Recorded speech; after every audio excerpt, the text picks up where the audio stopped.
Hola niños y niñas, una vez más les saluda su amigo y maestro Quique Velázquez, y en esta ocasión no puedo estar más contento por compartirte una historia maravillosa y que al mismo tiempo es el suceso histórico más sorprendente de toda la historia universal. Me refiero a la resurrección de Jesús, y para ello tenemos que ir al libro más poderoso y vendido del planeta, la Biblia.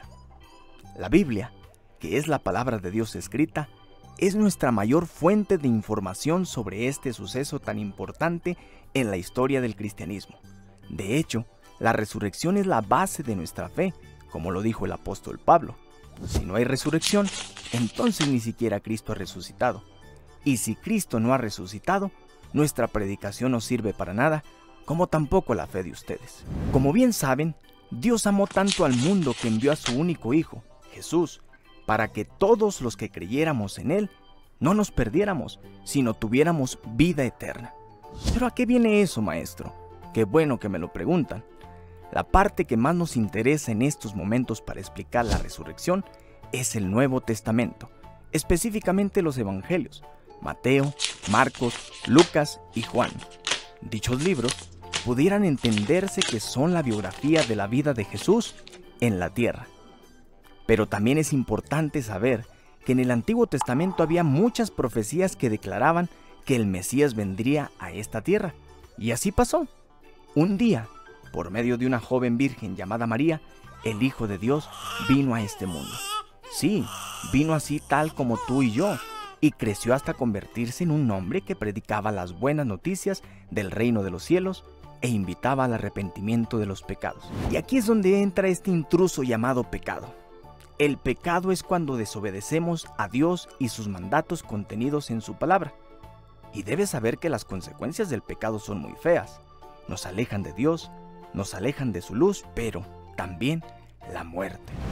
Pues la paga que deja el pecado es la muerte, pero el regalo que Dios da es la vida eterna por medio de Cristo Jesús, nuestro Señor. Y esa es la otra etapa en la vida de Jesús como hombre en este planeta, cuya sola presencia cambió el rumbo de la historia. Las profecías también decían que Él tenía que morir, cargar con nuestros pecados, con nuestras culpas, con nuestros dolores, con nuestras fallas, y es por eso que murió crucificado, con todos los detalles que ustedes ya saben, niños. Murió por ti y por mí, por el gran amor que nos tenía. Podrás decir, pero Jesús todavía no me conocía. ¿Cómo es que también murió por mí? Déjame decirte lo que dice la Biblia. Desde antes de crear el mundo, Dios nos eligió por medio de Cristo, para que fuéramos solo de Él y viviéramos sin pecado. ¡Wow! ¿No es eso sorprendente? Jesús y el Padre ya te conocían desde antes de que este mundo, este universo fueran creados. Ya te amaba, ya te había elegido a ti. Pero aquí viene lo más importante. Jesús murió en la cruz del Calvario.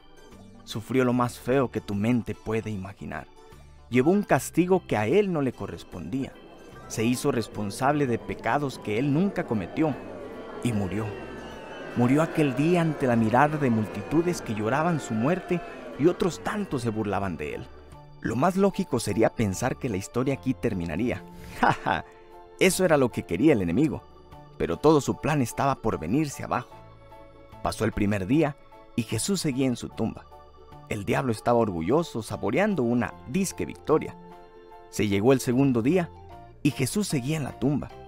Todos aquellos que habían creído en Él comenzaron a cuestionarse si era cierto lo que una vez les dijo que resucitaría. Otros, incluso, ya ni se acordaban de sus palabras, pero todo estaba por dar un giro inesperado. Se llegó el tercer día y de repente la tierra y sus cimientos temblaron. El diablo comenzó a preguntarse qué estaba pasando, lo cual era muy obvio. Jesús se había levantado de entre los muertos. Jesús había vuelto de la muerte a la vida. Pero, ¿por qué resucitó? Qué bueno que me lo vuelven a preguntar, niños. ¿Recuerdan que dijimos que la paga del pecado es muerte? Pues Jesús nunca pecó, y es por eso que la muerte no pudo con Él.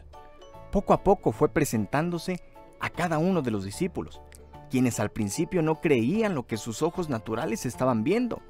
Algo muy extraño, porque ya habían visto que Jesús había levantado de entre los muertos a varias personas, entre ellos a su mejor amigo, Lázaro, el hermano de Marta y María. Entonces, ¿cómo por qué dudar de que mismo Jesús iba a resucitar si ya lo había hecho con otras personas?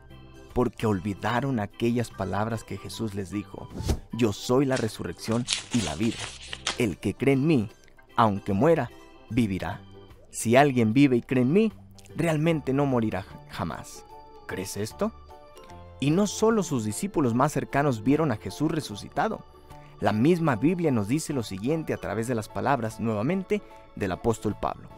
Tal como lo enseña la Biblia, Jesús fue sepultado y, después de 3 días, Dios lo resucitó.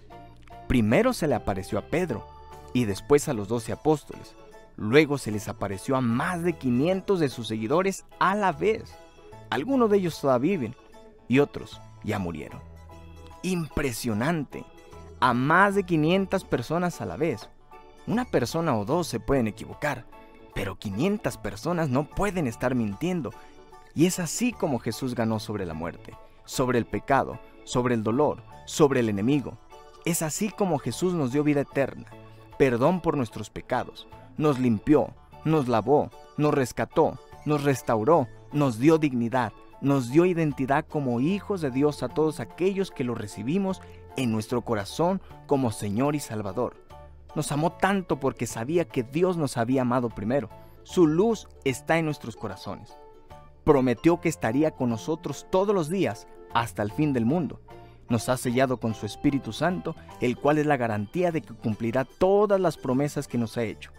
Y si Dios dijo que vendría su Hijo y vino, y si Dios dijo que moriría y murió, y si Dios dijo que resucitaría y resucitó, y hoy está a la diestra del Padre intercediendo por nosotros, por tanto, no tenemos ninguna duda de que si Jesús dijo que volvería por nosotros, entonces yo le creo que va a volver, y pronto estaremos cara a cara.